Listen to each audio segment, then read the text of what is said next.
नमस्कार दोस्तों, मैं संजीव कुमार अपने YouTube चैनल यूनिक क्लासेस में आप लोग का स्वागत करता हूं। आज हम लोग कक्षा 10 के अध्याय 2 का बहुपद का परिचय देखेंगे। आज बहुपद का हम लोग इंट्रोडक्शन देखते हैं, परिचय यानी बहुपद होता क्या है, हम लोग क्या समझते हैं, ये देखेंगे। बहुपद दो शब्द से मिलकर बना, बहु प्लस पद। बहु मतलब एक से अधिक होता है, पद मतलब एक संख्या। इसमें मतलब जैसे मान लेते हैं पद है 3x, इसमें पद जो है दो चीज से मिलकर बना होता है, संख्या और चर पद से। तो संख्या वाला को हम लोग चर बोलते हैं ना, ऐसे हम लोग चर बोलते हैं। एग्जाम्पल के लिए बहुपद मान लेते हैं कुछ भी, हम 5 भी लिख देंगे तो ये एक तरह का बहुपद है, चर का है।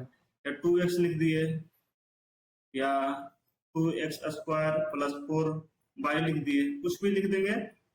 3x plus 4y plus 1 equal to 0, कुछ भी लिख देंगे, एक तरह से क्या है, बहुपद है। यानी इसमें एक से अधिक पद हो तो बहुपद कहलाता है। ठीक है। बहुपद के प्रकार पद के आधार पर, जिसमें एक पद है तो एक पदी कहलाएगा। एक पदी का एग्जाम ले लेते हैं। एक पदी से मान लीजिए 2x लिख दिए, ये एक पदी हो गया। दुपद, इसमें दो पद होना चाहिए, जैसे 3x प्लस 4y लिख दिए, ये आपका दुपदी हो गया।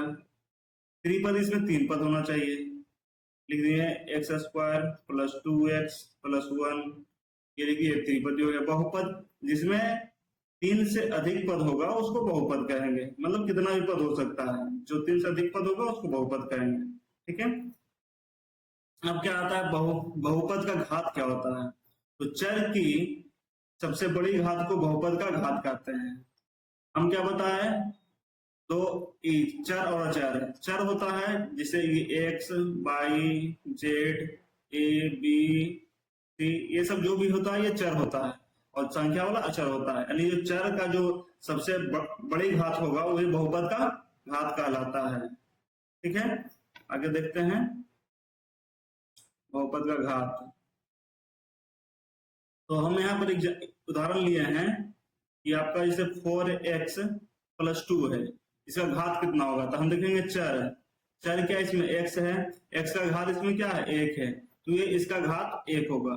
इसमें देखेंगे, इसमें y स्क्वायर है, इसमें y है, इसका मैक्सिमम घात क्या है, बड़ी घात 2 है, तो इसका घात 2 हो जाएगा। ठीक है। इसमें इसका कितना घात होगा, जो सबसे बड़ा है 3 है, तो इसका घात 3 हो जाएगा। इसमें देखेंगे ये 6u स्क्वायर 4 है, तो सबसे बड़ा घात इसका क्या है, 6 है, तो 6 हो जाएगा। यदि घात जो है वो माइनस में हो या फ्रैक्शन में हो तो बहुपद नहीं कहलाता। ठीक है। जैसे हम लिख देते हैं यहाँ पे 1/x लिख दिए, तो इसका घात क्या हो गया, माइनस में, तो इसको बहुपद नहीं कहेंगे। ठीक है।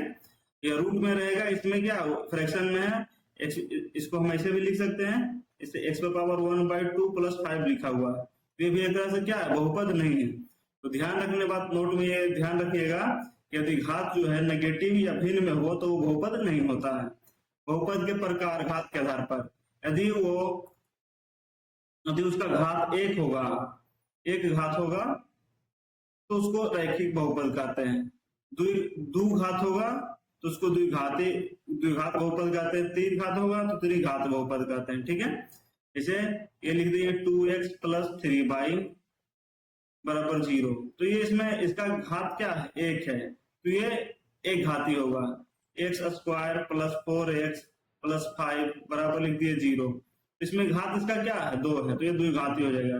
त्रिघाती मतलब लिख देंगे x³ plus 5x square plus 4x, ऐसे कुछ भी लिख देंगे, प्लस 6 लिख देते हैं, तो ये बराबर 0, तो ये क्या है, इसका घात 3 है, तो ये त्रिघाती। यानी पद के आधार पे बहुपद एक पदी, द्विपदी, तीन पदी होता है।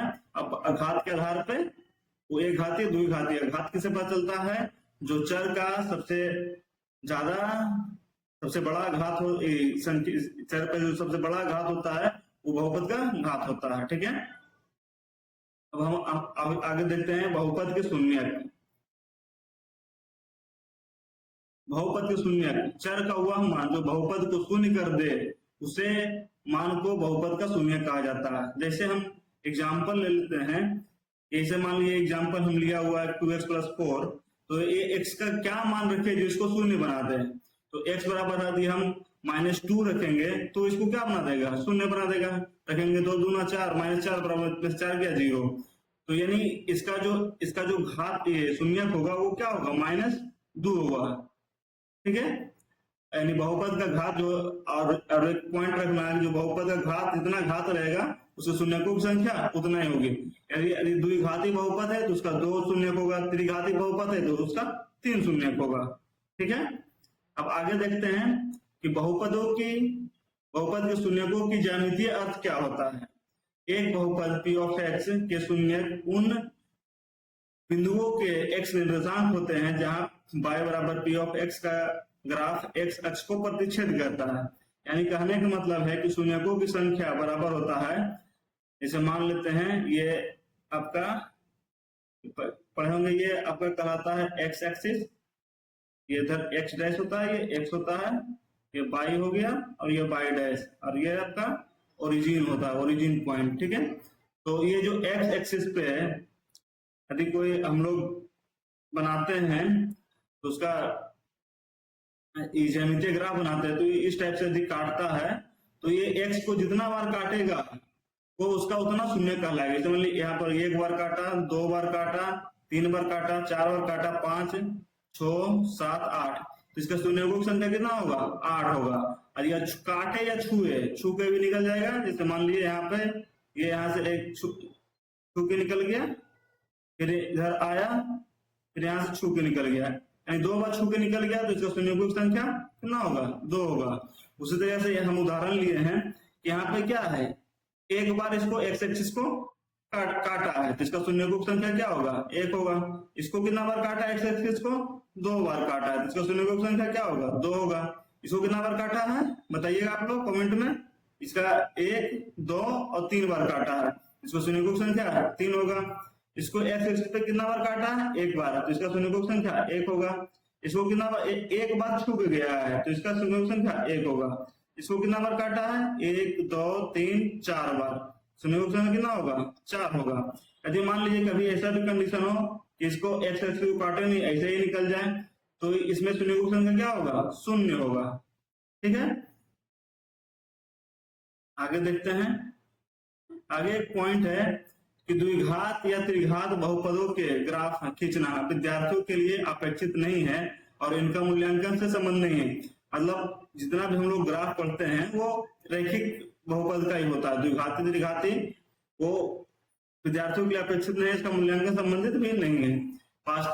यहाँ पॉइंट है कि वास्तव में किसी द्विघात बहुपद जो होता है ax² + bx + c, जहां c = not 0 के लिए संगत समीकरण y बराबर ax² + bx + c के ग्राफ का आकार या तो ऊपर की ओर खुला होगा अथवा नीचे की ओर खुला होगा। यानी ये ऊपर की ओर खुला हुआ है या नीचे की ओर खुला हुआ है, या इस बात पर निर्भर करता है यदि a जो है इस बहुपद द्विघात समीकरण क्या होता है, ax² + bx + c = 0 के रूप में होता है। यदि a का वैल्यू 0 से बड़ा होगा तो इसका जो प्रबलय होगा वो ऊपर की ओर खुला हुआ होगा, और यदि a का वैल्यू 0 से छोटा होगा, a > 0, तो उसका जो प्रबलय बनेगा वो नीचे की ओर खुला हुआ होगा। यही इसका मेन पॉइंट है।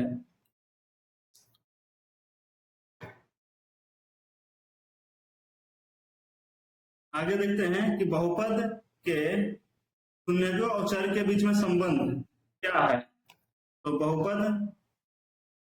बहुपद के शून्यकों और चर के बीच में संबंध जो है, बहुपद द्विघात जो बहुपद होता है वो ax² + bx + c के रूप में होता है।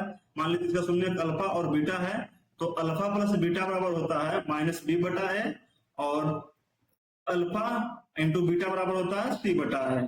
ठीक है, और यदि अल्फा बीटा गामा त्रिघात बहुपद ax² ax³ + bx² + cx + d के शून्यक हो तो अल्फा + बीटा + गामा बराबर होता है -b/a, alpha × beta + beta × gamma + gamma × alpha बराबर होता है c/a, और अल्फा × बीटा × गामा बराबर होता है -d/a।